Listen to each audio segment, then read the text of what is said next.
everyone, and welcome to the latest episode of CultureClub X, powered by CultureMonkey. I'm your host, Diana Blass. CultureMonkey is a complete employee engagement platform that helps people leaders listen to their employees and enhance workplace cultures. In the 5th episode of our latest season, I'm joined by Michele Lau-Torres, Division Manager of Talent Development for Austin Water Utility at the City of Austin. Welcome, Michele. It's great to have you today. Thank you very much. It's lovely to be here. Great. Well, I'm excited to dig further into our topic today, but first, just a little bit about your background for our viewers. Michele is a performance and organizational development professional with over 20 years of expertise in talent management, organizational improvement, and employee development. She designed onboarding and new hire programs for Austin 311 and led and implemented culture and talent strategies in divisions that have included the Austin Police Department and Austin Bergstrom International Airport. She's also an independent consultant for U.S. Airforce Federal Executive Board, Washington State Criminal Justice Training Commission, Capital Metro, and the Austin Radiological Association, where she works to redefine and champion organizational culture, leadership development, and employee value proposition. An alumna of Liverpool John Morris University, Michele is a certified instructor for the Texas Commission on Law Enforcement, as well as DISC instructor. In her free time, Michele enjoys walks on the beach, poetry, and theater. Michele, we're so pleased to have you today, and just share a little bit more about your background with our viewers. Sure. Yeah. So, you pretty much gave a great description there. I currently I work for the Austin Water Department. So yes, it is a utility, and there I have the same. Pretty much, I'm bringing the same expertise into that organization. I literally just started within the last 3 months. So I just moved from the international airport into the water department. So I am being blessed in fire or water. I'm not too sure which one it is. But yeah, over there I have purview over employee engagement, employee and leadership development, as well as learning and development strategies, and employee recognition. And Great. So, and culture, of course, right? So all of those things drive culture. Definitely. And I think it's fascinating, our conversation today from your perspective, because you do so much work with the government or federal organizations. Just we haven't really had that perspective. So I'm interested to dig in there. Again, this video cast will focus on the importance of establishing a manager-driven company culture. So thanks again for your time today. And without further ado, let's get started.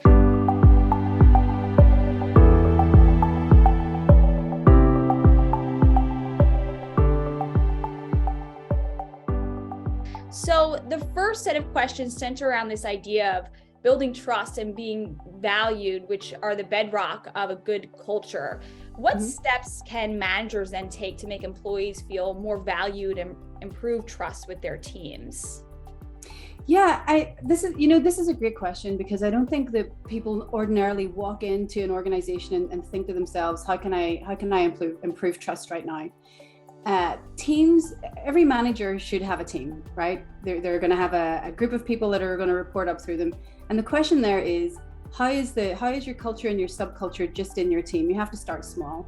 And so developing that trust and making sure that employees feel valued and know what they bring to the organization. Everybody wants to add value to an organization. Everybody wants to know that the work that they do actually matters. And it has to start at an executive level, and then travel down to a manager level, which travels to a supervisor level, into the individual contributor. And so some of those things are letting go, right? So letting go of your own ego as a manager and realizing that it's not about you, it's about them. So how do you build trust? You give your employees the freedom and space to do the work that they do best, because when you give them the freedom and space to give you their best thinking, you get their best work product. And that's the first thing of feeling valued, is actually having a voice on a team versus being dictated to all of the time, right? And that's a big issue with supervision and leadership, I think, is that people don't know, once they get to a certain point, once you go from an individual contributor and you reach that level of, right now I have purview over people, I have to now manage people and get them to do their best work. How do you go about doing that? How do you be a trusted person? I think you start off by being trustworthy yourself, right? and you have to give trust to build trust. You can't just come in and say, oh, let's improve the trust in here. We all need to trust one another. You have to be able to show that you're trusting your employees to make good decisions, that you're trusting their expertise. That's why you hired them, and be consistent. And it all kind of starts with listening as well, right? Listening and putting them first. That to me is when you know that your employees, that your smaller organization that you have control over is being valued. Mm-hmm.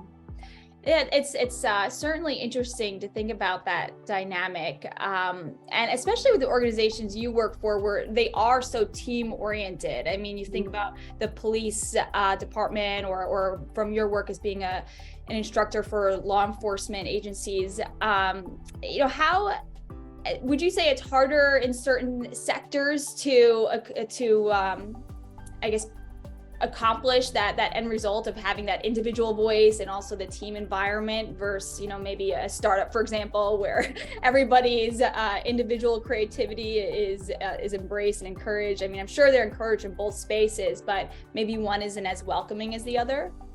It can be. So government is very hierarchical in nature. It's not automatically matrixed.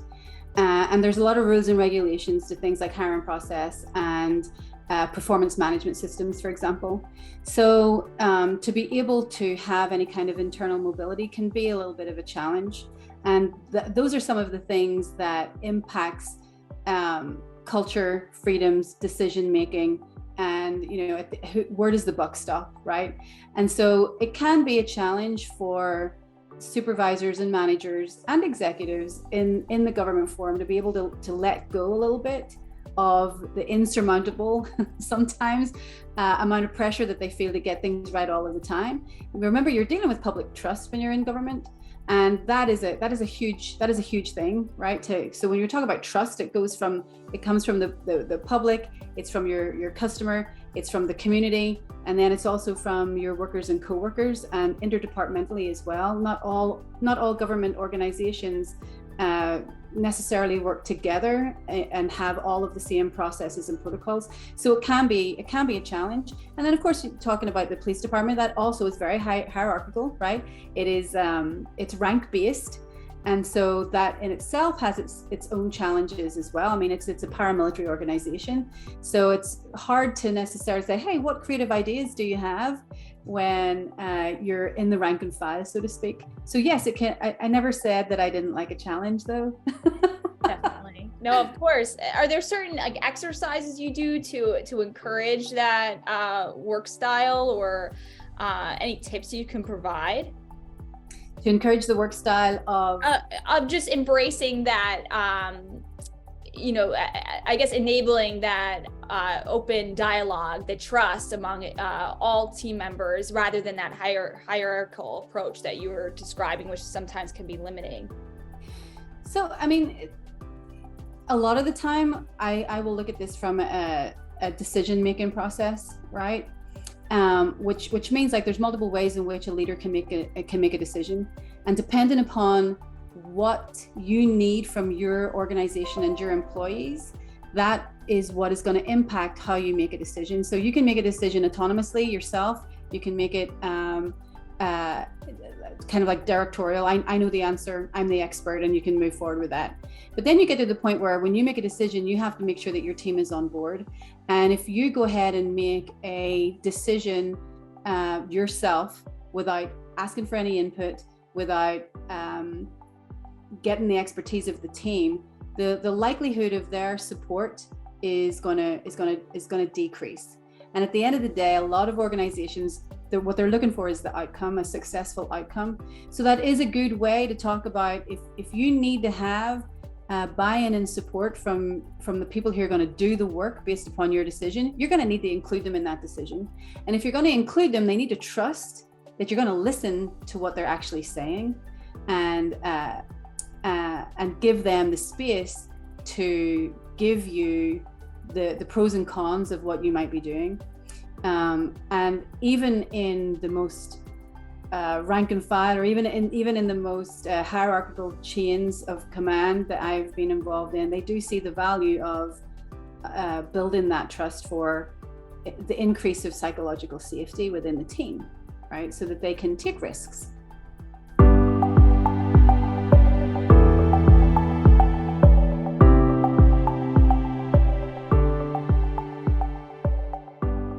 Well, moving on to the second question now.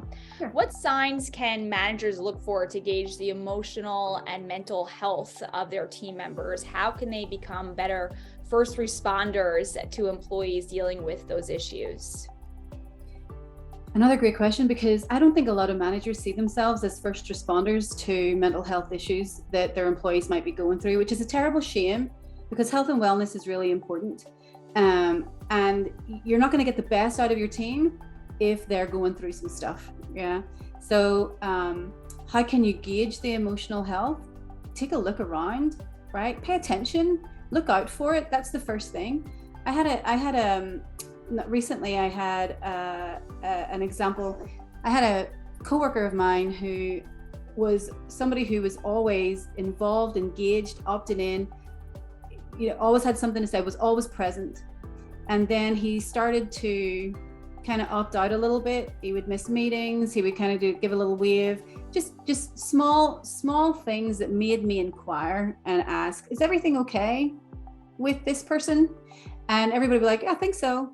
So I got the opportunity to just ask him myself, right? And I said, hey, are you okay? I just want you to know that I see you, and I see that there's been some changes, and I hope you're okay, right? That's all I said.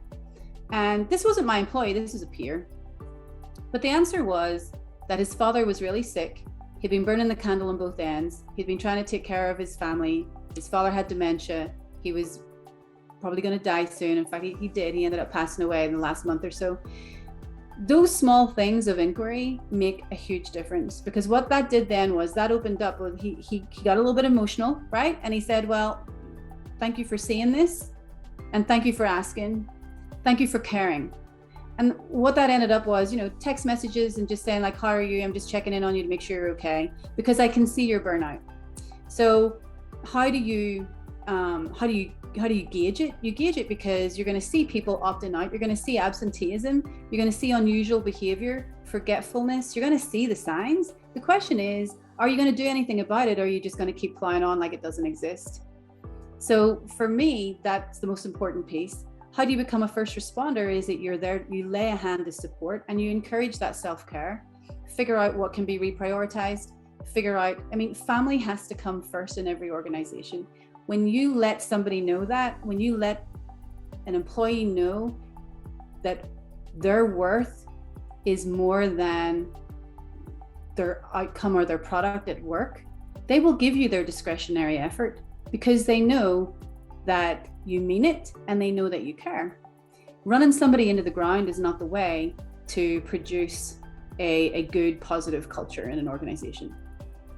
Definitely. I love the way that you positioned your concern there. You didn't really pry and want to know exactly what was going on. You just voiced the concern that you've seen maybe an emotional change in the person. And it's a sensitive topic, right? Because you don't want to overstep, you don't want to make someone feel like they're in trouble, but you want to be able to show that concern.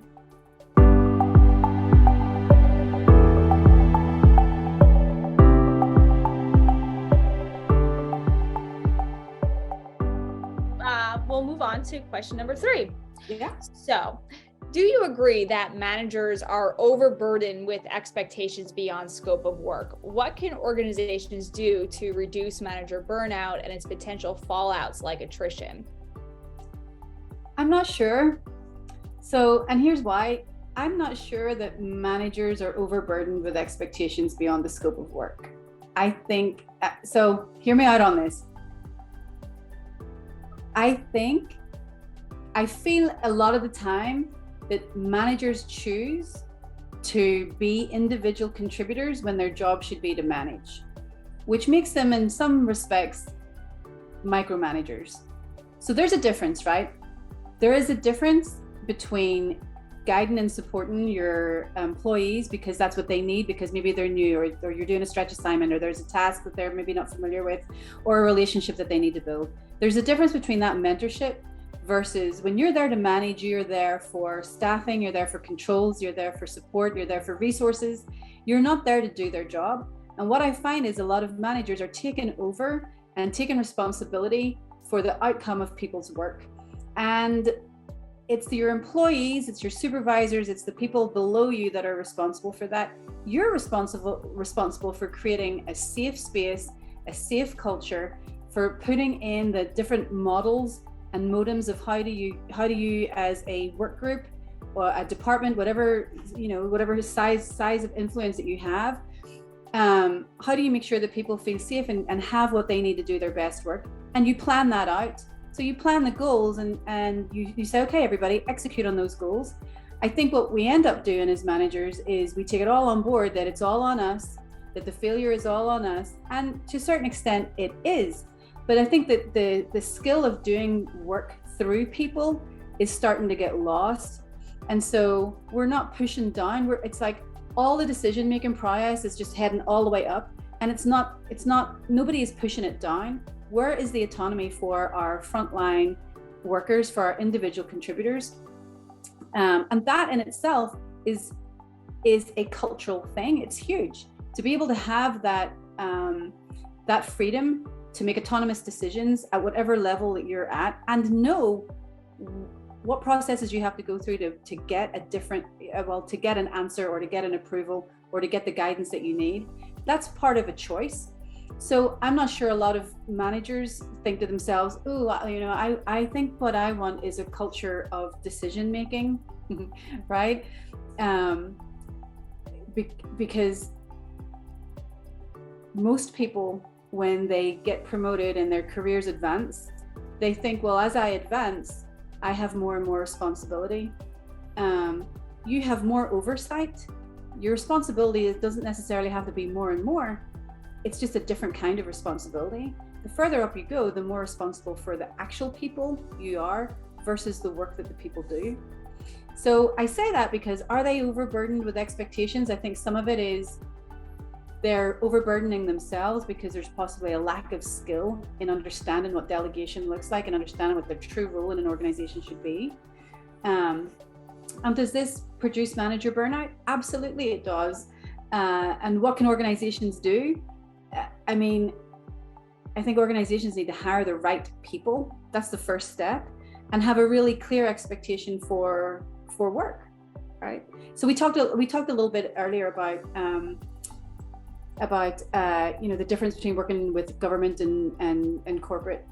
And I recently had a work colleague that jumped out of government and into corporate. And one of the first things that she said to me was, this is really different because it is an unspoken culture in this organization, in the private industry, that you go to work sick, right? Because you don't let anybody down. And what's ended up happening is everybody is then coming into work and everybody's sick. And because you have a certain amount of time and deadlines, and it's like there's no promotion at all of self-care. Now, there is the declared, right, the espoused value of, we're all about caring for our employees, work hard, play hard, get everything done. But when the rubber hits the road, what's really happening is you're sick, oh well, you have work to do. And that culture is something that has now that she's really experienced it outside of government, she's like, I don't want to work like this. This isn't okay. This is like a hard line in the sand for me, where I know that I don't want to work for an organization like this. But that's where some of the manager burnout comes from, because when you're at an executive level and you are forcing managers to treat people without that respect or the value of self-care that we talked about earlier, then or employee well-being, that burns you out too, because you feel like you have to comply as a manager to what you're being told to do. So I'm not sure I have an answer for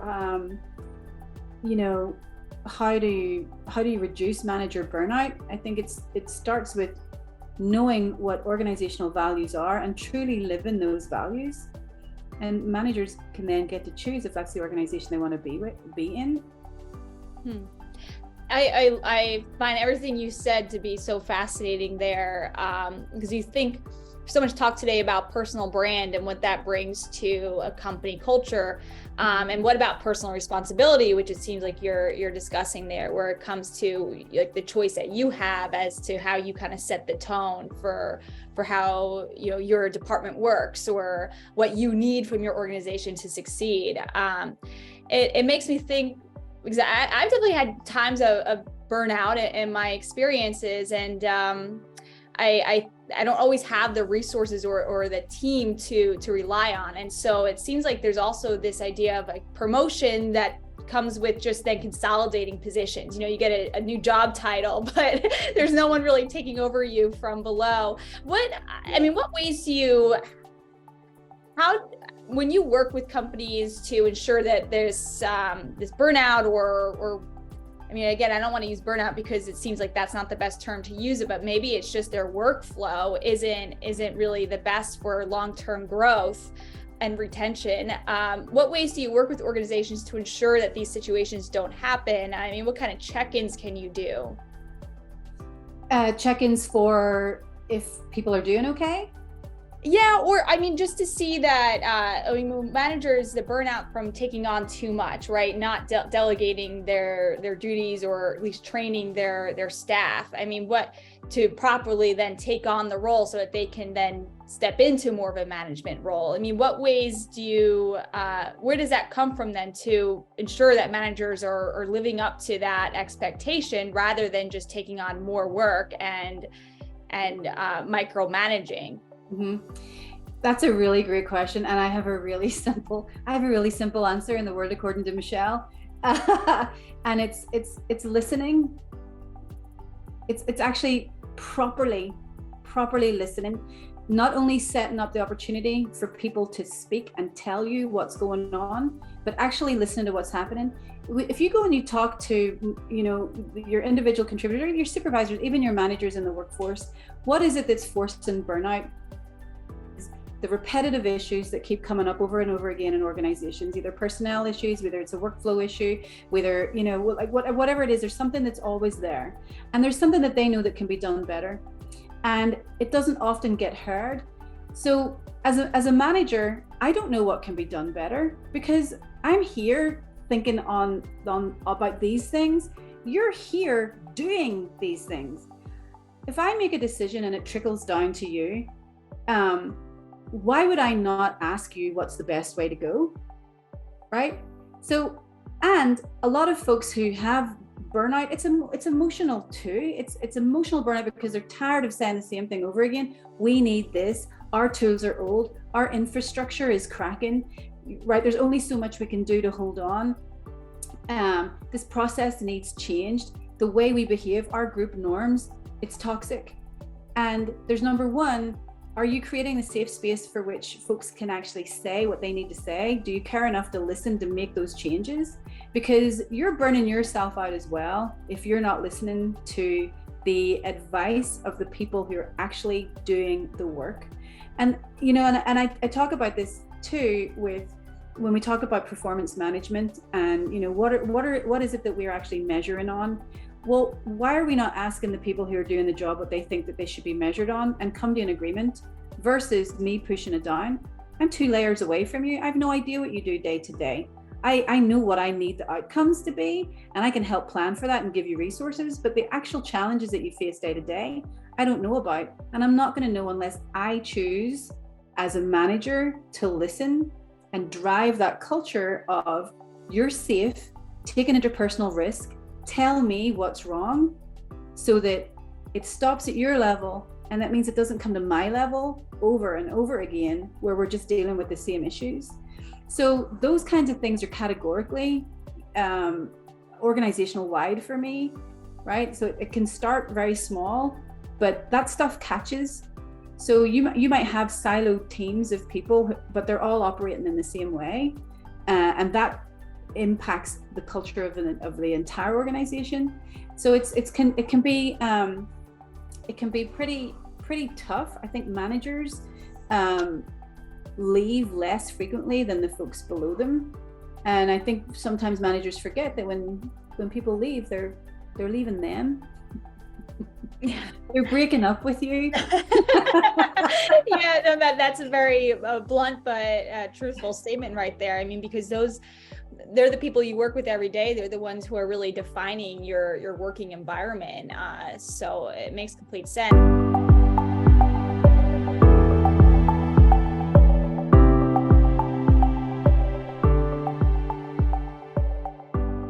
And actually, it takes us to our next question now about the idea of, enabling that two-way trust with your team. What can managers do to ensure that trust is there? How important is psychological safety in this, especially in today's remote work world, which maybe isn't too applicable to the water utility?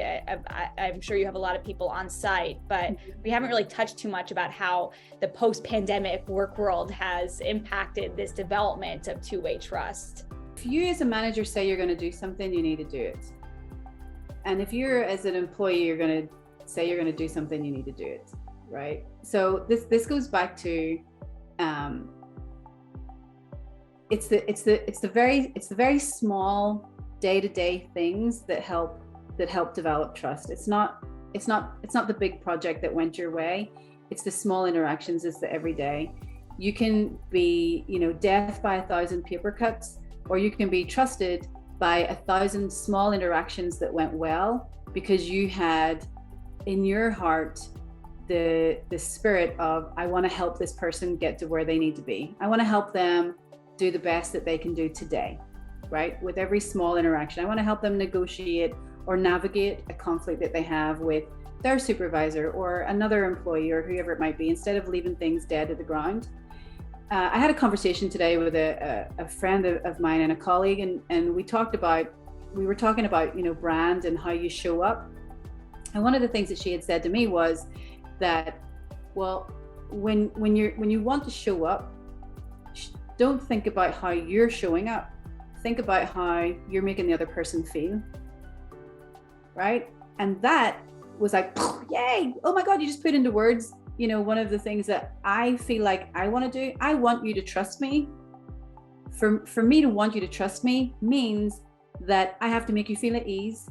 I have to be honest with you. I have to find a way to tell you what I need to tell you in a way that is going to be meaningful and clear, and also not upsetting, because I have a clear goal in my mind, and that clear goal in my mind is to fix something or give you the truth so that you can fix something.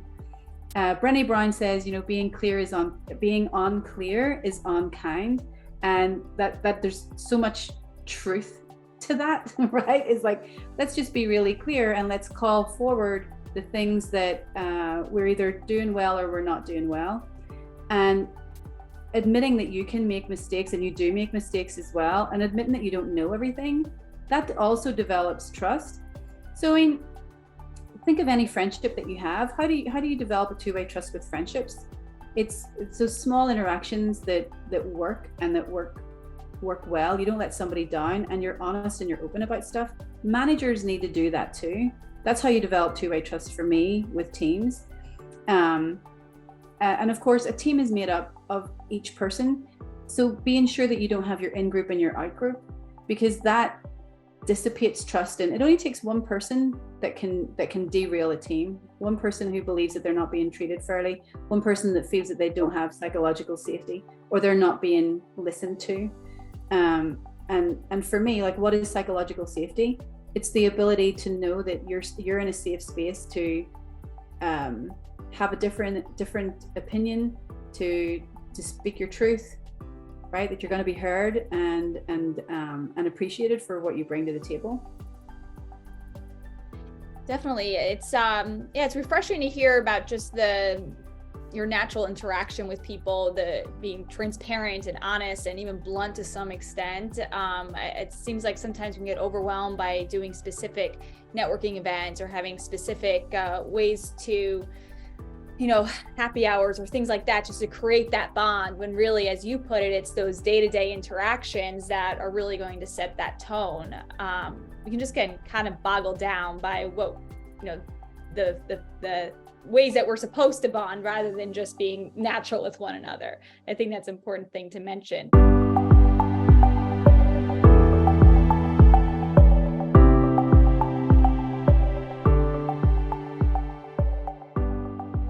my next question, I mean, speaking of the ways we interact with one another, how important are frequent pulse checks and manager-driven microcultures within teams?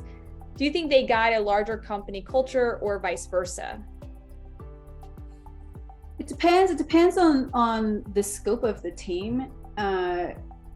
So for example, the teams that I work in generally have scope over the entire organization in some shape or form. So it's normally a small and mighty team of dedicated, passionate people who work within the talent development, talent management space. But the work that they do impacts the entire organization. So for somebody who lives and works in the talent space, it's really, really tough for me to lead and for my team to go forth and be like, oh, so we're going to do leadership programs and we're going to talk about value propositions, and we're going to talk about career progression, and we're going to talk about, Brené Brown or Simon Sinek or all of these great philosophies for, workforce development and work psychological, all of that sort of stuff, right? If we ourselves are a team that is in a state of disrepute, right? So the microculture of the teams that I lead are very, very important to me, right? So I have to, when I go in and lead teams, my first port of call is not the organization. I move organizational culture. I begin with my team because they need to be a team that can walk their talk. If we're going out there and saying this is how you facilitate conflict, we need to be able to facilitate our own conflict. If we're saying this is how you be a good leader, and this is how you lead with empathy, or this is how you lead with authenticity, then that's what we need to do as well. And so for me, the microculture within a talent team specifically is going to be really, really important, because they're pushing out the work. Now, can that evolve into, right, like that microculture, can it expand and grow and catch fire? Yes, it can. I've seen it happen. My team has done that multiple times. The teams that I've been a part of in multiple organizations have definitely impacted culture in a positive way for an entire organization. It had also had the experience where the culture of the organization is just too strong, and one little pebble isn't going to make the headway or the changes that you want to. So you can get into defense mode, where your microculture is exactly that. It's going to stay, we're a happy team and everything around us sucks. Right? You see what I mean? So that's kind of what I look at that. I mean, I think that most CEOs and executives don't come from the people space. Even HR executives don't necessarily come from a people and talent and culture space. They come from what is hot to trot, which is mostly, compensation, employee relations, that kind of thing, because human resources also has rules and laws, right, that have to be followed, stipulations that need to be followed to a certain extent. Certainly in government they do too. So to have that extra piece of an organization that is about talent development, that is about driving culture, that is about employee engagement and equity, and inclusion, and all of the things that matter to people, I think is desperately needed in organizations to drive a culture change. I'm not sure I answered your question there. You did. I think it's fascinating to think about how definitely depending upon the size of the company, how different cultures could arise. And in some sense, I mean, you think of these massive companies, and I guess each division should have its own brand to a certain extent. But when you were talking earlier about the idea that a microculture can almost come off defensive towards the rest of the company culture, I mean, what do you do then to tend to that? Because in a way, I would think you'd want that micro the micro culture there, which has so much excitement and a breath of fresh air, to remain true to itself, because I would hope that then aligns to the products or whatever they're selling. But yeah, what do you do when you have that kind of angst within the company?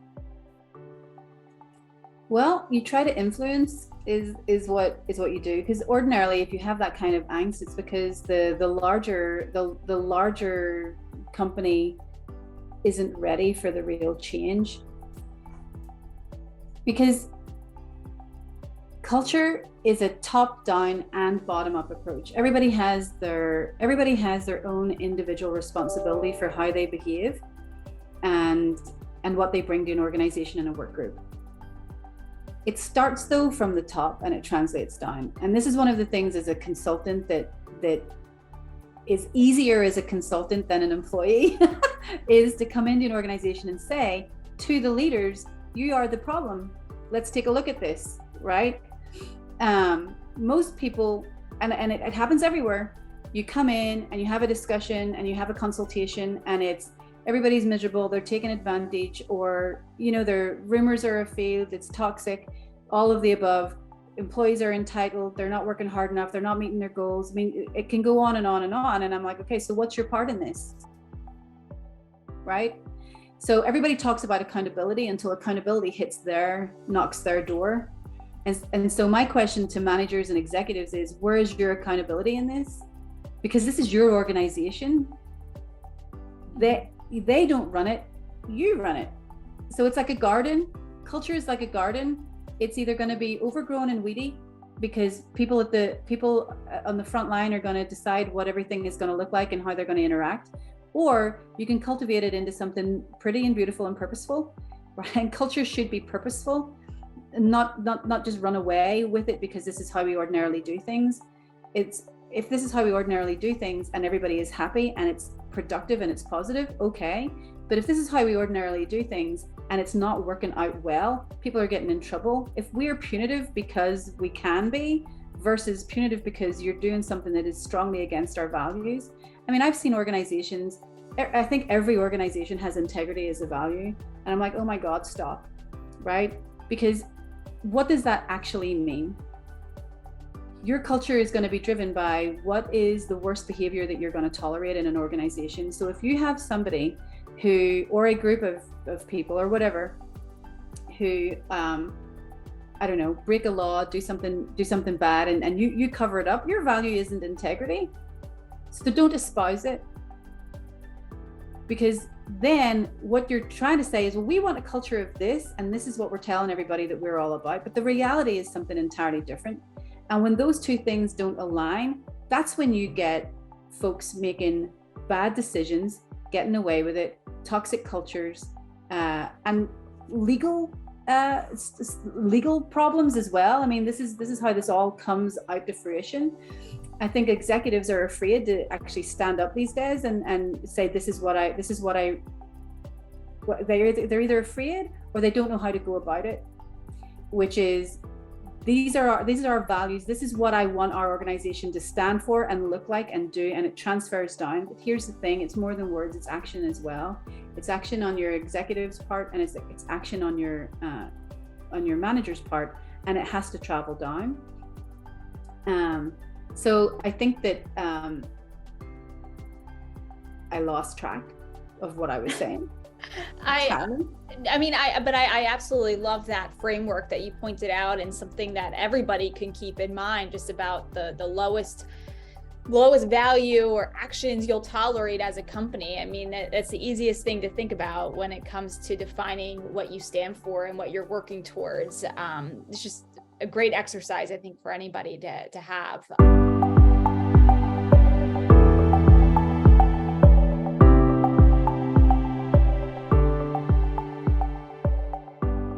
Digging further into defining culture, organizations often use a blanket culture policy for white and blue collar employees. How should culture and engagement initiatives be different for these respective workforces? I'm not sure they should be. I'm not sure they should be different. This is a really tough one.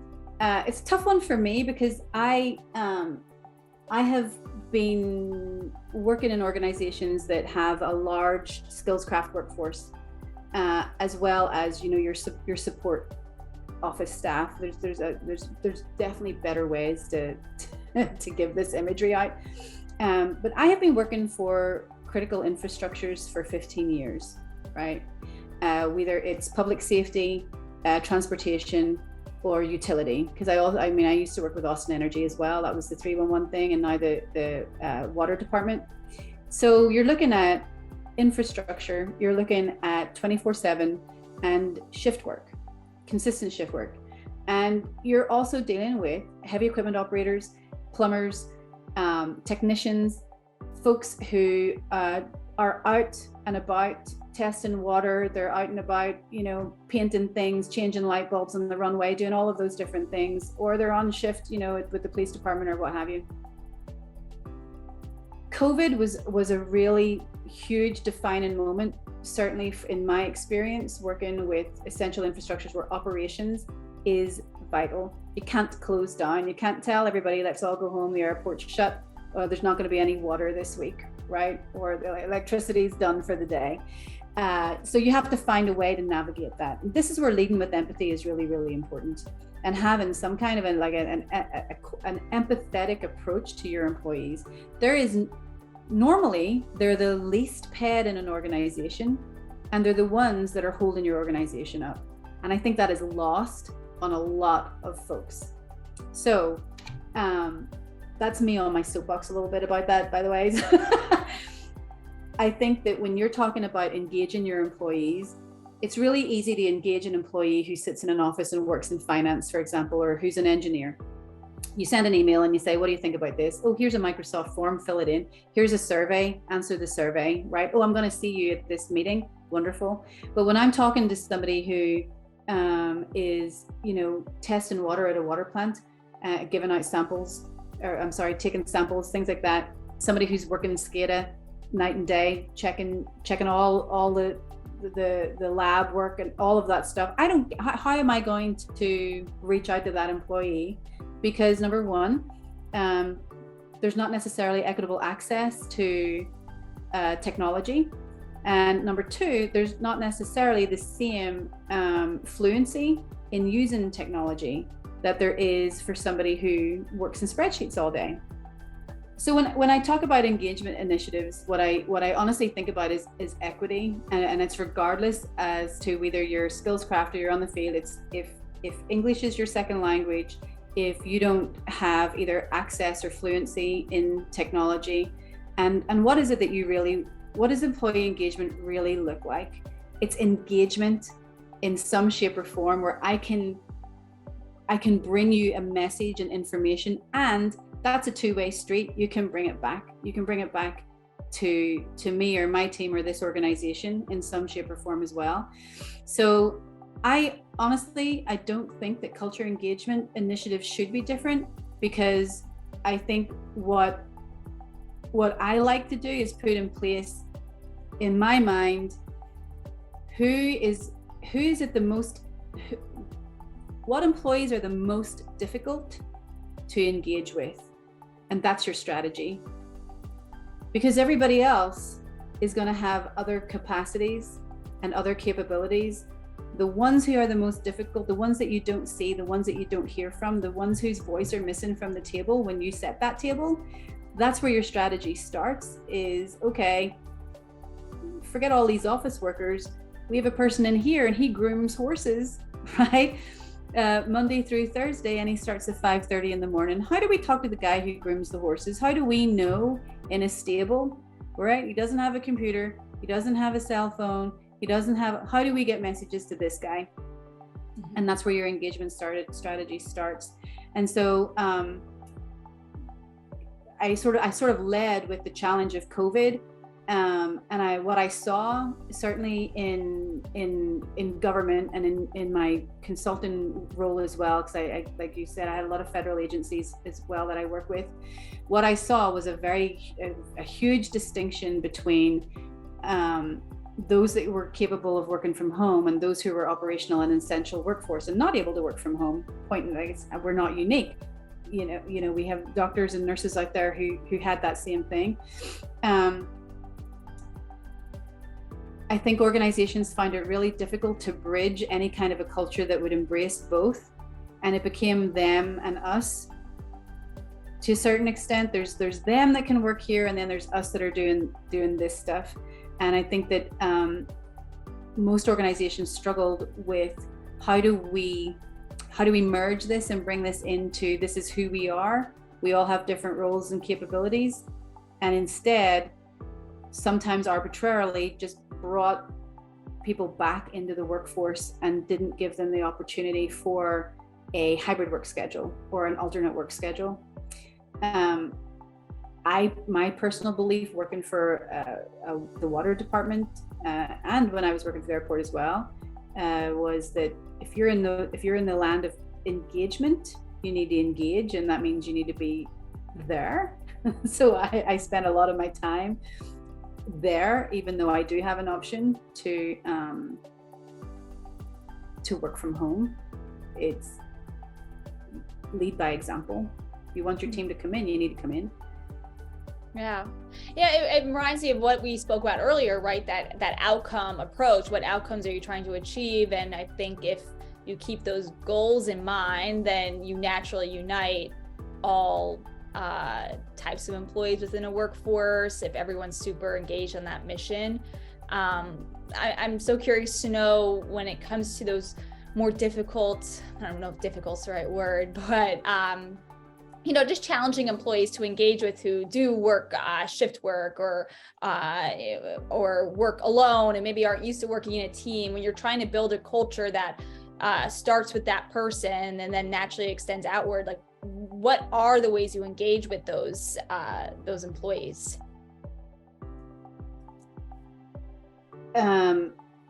So for me, I create forums in which they can show up, and they're usually very specific and pointed, and sometimes they're successful and sometimes they're okay, because again, it depends on developing that trust. So repetitive is something that's big for me.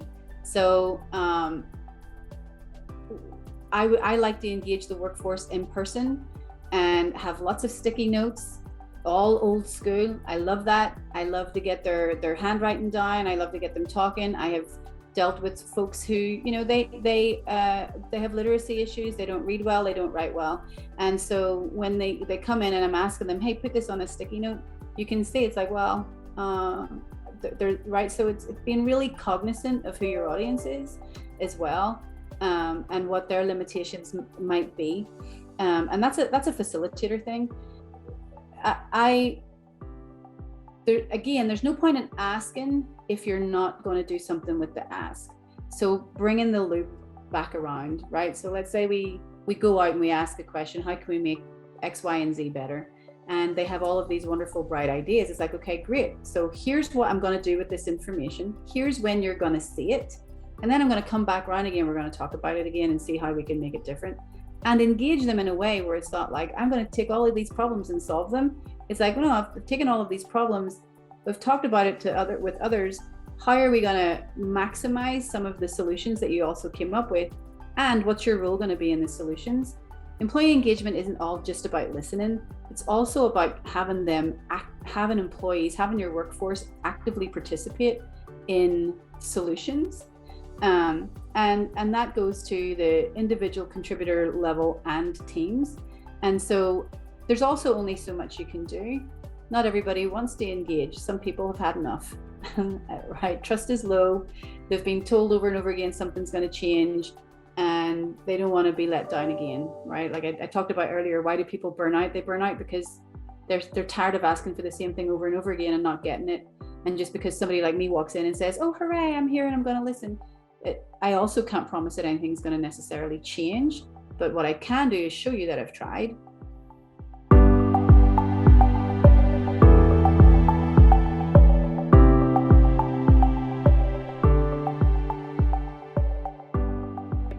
Well, from the sticky notes that you mentioned to now tech,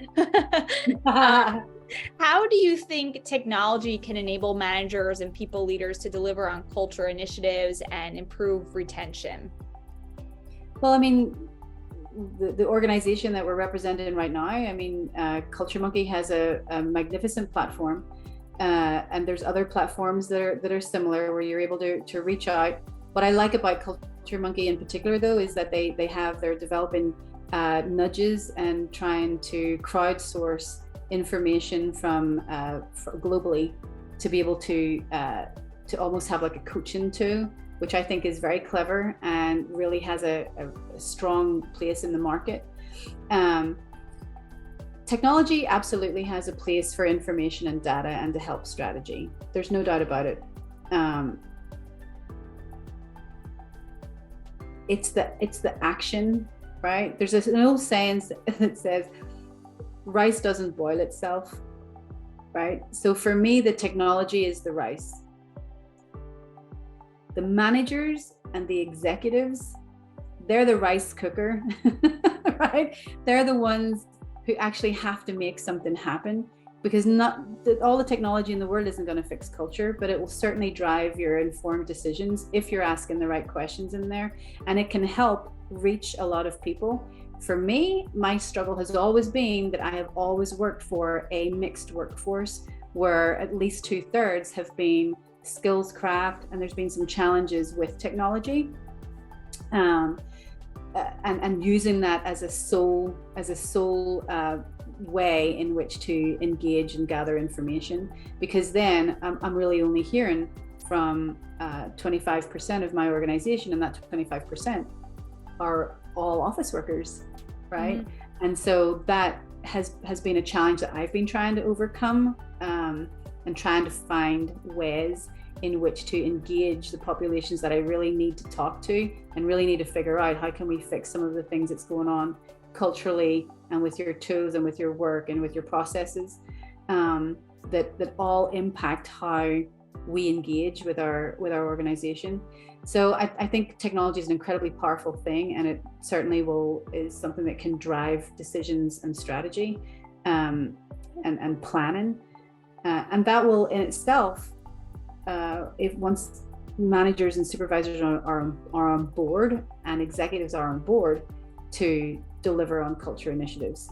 The thing is that culture is really complicated, so it's not just one thing. It's all of the things, and sometimes it's hard to wrap your mind around how a simple singular procedure can actually impact culture at a team level, which can then impact the organization and ripple throughout.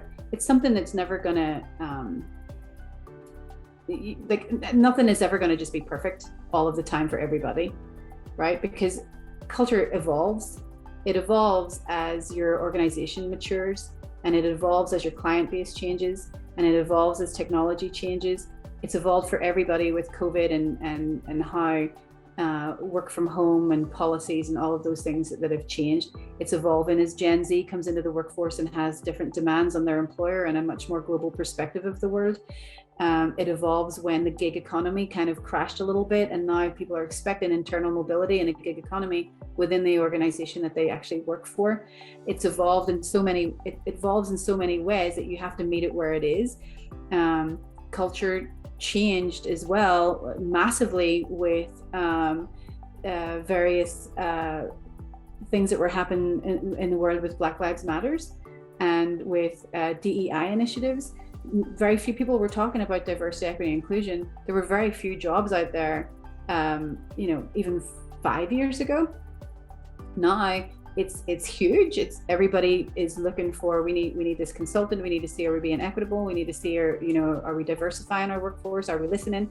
Are we being inclusive? Or do we have an ERG? Do we have an employee resource group? All of those things impact culture. All of those, because here's why we have culture. By the way, why is culture important? Because when you take care of your people are going to take care of your business. That's why culture is important. And if you want to sustain a healthy organization and a healthy business and stay competitive in the market, if you're private industry, of course, public industry, it's about essential infrastructure. It's about meeting the demands of your community, and the demands of your community are going to change. you need to keep a really close eye on culture, because every time you lose somebody, because you can't get it right, because you have a toxic work environment, because whatever the reason is, every time you lose somebody, it's money out the door. It's money out the door, it's knowledge out the door, and it's stuff that has to be replaced. And that is a cost, no matter what organization or where you're at. If you want people to come and give a great employee experience, customer experience, great customer service, you're not going to do that if you're miserable. That's not who you're going to be. That's not how you're going to show up. And so this is why culture is so important. People will come in and they'll spend a short amount of time, and then they'll decide what they want, what they can live with and what they can't live with. And when we talk about values, I mean, Gen Z is very high on values. They want social justice. They want environmental justice, right? They want a lot of things. They want to know that organizations are doing what's right. And that also starts at the top with your values. Yeah. I mean, I'm so glad that you mentioned how complex culture can be, because this conversation, I keep looking for, for the answer. A lot of my follow-up questions been like, well, what can we do? What have you done? And as this conversation has gone on, it's clear that there is no one answer, as you just said. So it's fascinating to think about it that way, and all the layers, and how it can ultimately become a beast of its own if you don't continuously stay on top of it. And I suppose that's why technology is so important as an element to the conversation, because it at least helps you to better organize it and manage those different layers that ultimately create the full pie. It's definitely a fascinating conversation. Well, that being said, let's close it out now. Really, again, an amazing conversation. Your insights and expertise on manager-driven cultures were thought-provoking. Managers are an important pillar of culture at workplaces and help impact employee engagement and retention levels drastically. With CultureMonkey, managers can listen to the needs of their employees and drive change with action-based insights to create culture-driven organizations. So visit culturemonkey.io to see how you can improve your workplace today. And with that, we conclude this episode of CultureClub X. Thank you, Michele. Honestly, really great conversation. I had so many light bulbs go off throughout it, but please let our viewers know how they too can reach out to you if they want to have a quick chat or just share their perspectives. Absolutely. I am on LinkedIn. You can find me under Michele Lau-Torres. I will be happy to engage. I love talking about this stuff. Can you tell? No, I mean, it really is great. It's crazy how many new questions arise. And I think it's interesting too that we don't have the answer to it. So that being said, we'll definitely have more to come. And that's all we have for you in this episode of CultureClub X, powered by CultureMonkey. Until next time, I'm your host, Diana Blass, signing off.